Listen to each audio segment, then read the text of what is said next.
Hello friends, यदि आपके घर में भी इस तरह की कोई पुरानी गर्म पैजामी या फिर गर्म स्वेटर पड़ा हुआ है जो कि बिल्कुल बेकार है, तो फिर ये वीडियो आपके लिए बहुत ही ज़्यादा यूज़फुल होने वाली है। क्योंकि इस तरह की, देखो, मैं पैजामी से बना रही हूँ, तो इस तरह की पैजामी जो है ना वो सभी के घर में मोस्टली होती हैं। क्योंकि बच्चे सभी के घर में छोटे होते हैं, बाद में वो बड़े हो जाते हैं तो पैजामी छोटी हो जाती हैं या फिर पुरानी फट जाती हैं, तो फिर हम अपने बच्चों को नहीं पहनाते या फिर लास्टिक ख़राब हो जाती है।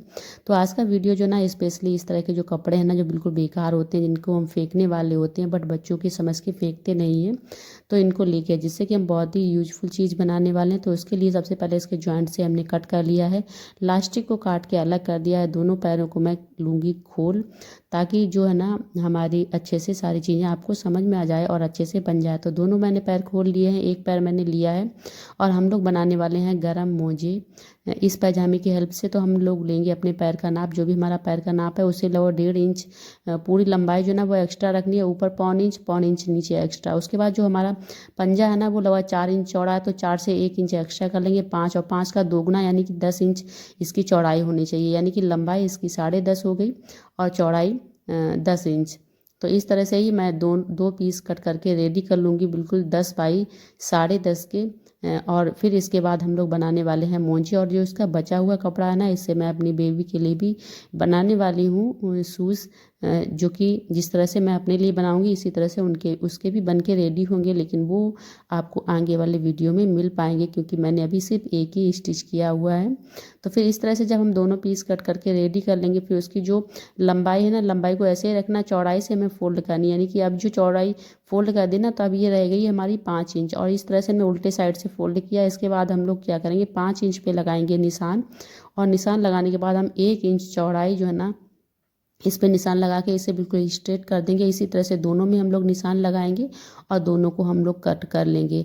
तो ये जो ना, ये हमारा जो पैर है ना, जहाँ से हम पैर में पहनेंगे, ये वहाँ से आया। इसके बाद मैंने लिया है कंट्रास्ट कलर का एक कपड़ा, जिसकी हम लोग इस तरह से स्ट्रिप लगाने वाले हैं। इसके ऊपर थोड़ा सा कलर अच्छा आए, यानी इन्हेंस हो कलर, इसलिए मैंने येलो कलर लिया है। नहीं तो हम इसकी जगह पे लाल रंग का भी कपड़ा ले सकते हैं। तो मैंने पहले ऐसे सिंपल एक बार स्टिच कर दिया, उसके बाद फोल्ड करके अच्छे से इसको फिनिशिंग देते हुए हम कर लेंगे फोल्ड। और इस पर कोई ज़्यादा मशक्क़त नहीं करनी पड़ती, बहुत आसानी से हो जाता है। दोनों पे मैंने लगा लिया है, इसके बाद मैंने बीच से इसे कर दिया है फोल्ड।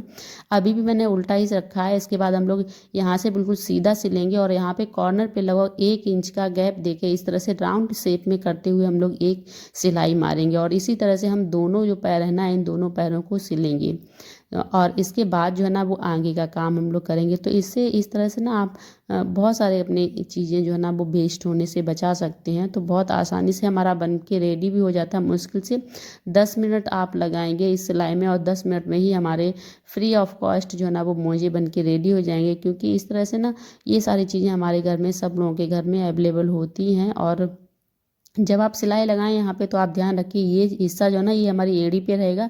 तो यहाँ पे अच्छे से 2-3 सिलाई लगा दीजिए, जिससे कि उधले ना, क्योंकि जब हम पहनेंगे तो फिर बार बार खींचेगा यहाँ पे। तो इसके बाद क्या करना है, दोनों मैंने इसी तरह से कर ली है सिलाई। उसके बाद जो हमारा सिलाई है ना वो बिल्कुल बीच में आना चाहिए, इस तरह से उल्टा रख लिया। तो मैंने एक पैर इसके ऊपर रखा है और अंगूठे का मैं नाप ले लूँगी यहाँ पे, और इस तरह से ना टिक लगा दूँगी। और इसके बाद टिक लगाने के बाद में इस तरह से जो है ना, जो टिक मैं लगाऊंगी इसी के ऊपर हमें लगानी है पहले सिलाई। और सिलाई लगाने के बाद आपको ध्यान रखना है, एक पैर का एक बनाए तो दूसरे साइड में अंगूठे अंदर अंदर साइड में रहने चाहिए, बाहर साइड में उंगलियां। और दोनों मोजे जो है ना वो अभी उल्टे हैं, ये चीज़ का आप विशेष ध्यान रखें, तभी हमारे दोनों पैरों के बन के रेडी होंगे। तो निशान मैंने पहले ही लगा लिए थे, वीडियो क्लिप सॉरी मिस हो गई मुझसे। और इसके बाद जो भी निशान थे उसके ऊपर सिलाई लगा दी, और उसके बाद आधा इंच का मार्जिन देके मैं इस तरह से इसे कट कर दूंगी, ताकि हमारे अंगूठे और उंगली जो है ना वो प्रॉपर शेप में हमारे आ जाएं सीधे करने पे। तो मैंने अभी बीच में कर दिया है कट। इसके बाद दोनों मोजों को ना आपको इसी तरह से करना है कट, और अच्छे से राउंड शेप देके। और इसके बाद हम जो पहले वाला मैंने कट कर दिया, सिलाई लगा दी, दूसरा वाला भी इसी तरह से हम लोग कट कर लेंगे, और हमारा जो है ना मोजे बन के रेडी होंगे। लेकिन यहाँ पे एक प्रॉब्लम ये आती है, जब हम इसे सीधा करते हैं तो आपने देखा होगा ना, जो उंगली और अंगूठे हैं ना उनके बीच में इस तरह से ये रहता है, जो हमारी प्रॉपर फिनिशिंग नहीं आती। तो इसका एक मैं सिंपल सी टिप बताती हूँ, ताकि आपका जो इस तरह से खिंचा खिंचा सा रहता है ना, ये नहीं रहेगा।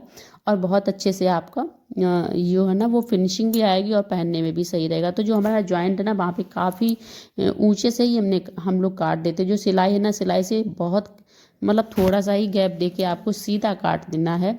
ध्यान रहे सिलाई को नहीं काटना है, और वहाँ पे आपको थोड़ा थोड़ा सा काट के देखते जाइए जिससे कि आपकी प्रॉपर शेप हो जाए। जैसे कि हम लोग वी नेक का गला बनाते हैं ना, तब जो कटिंग करते हैं उस हिसाब से ही हमें काटना है। और इसके बाद हमारे बन के रेडी हो गए फ्री ऑफ कॉस्ट। मुझे देखो देखने में कितने ज़्यादा प्यारे लग गए हैं। तो अभी मैंने सिर्फ अपने लिए बनाए हैं, जो कपड़ा बचा हुआ है उसके लिए मैं अपनी बेबी के लिए बनाऊंगी।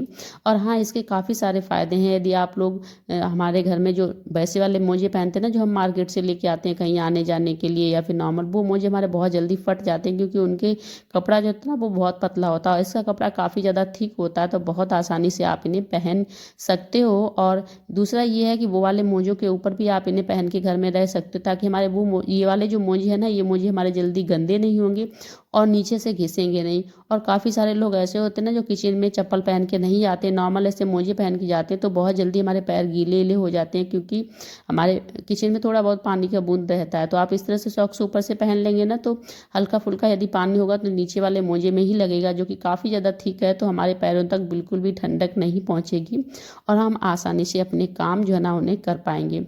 तो होपफुली आपको मेरा आज का वीडियो जो है ना वो पसंद आया होगा। यदि वीडियो पसंद आया हो तो वीडियो को लाइक, चैनल को सब्सक्राइब जरूर कर लीजिएगा, और हम मिलेंगे आपको अपने नेक्स्ट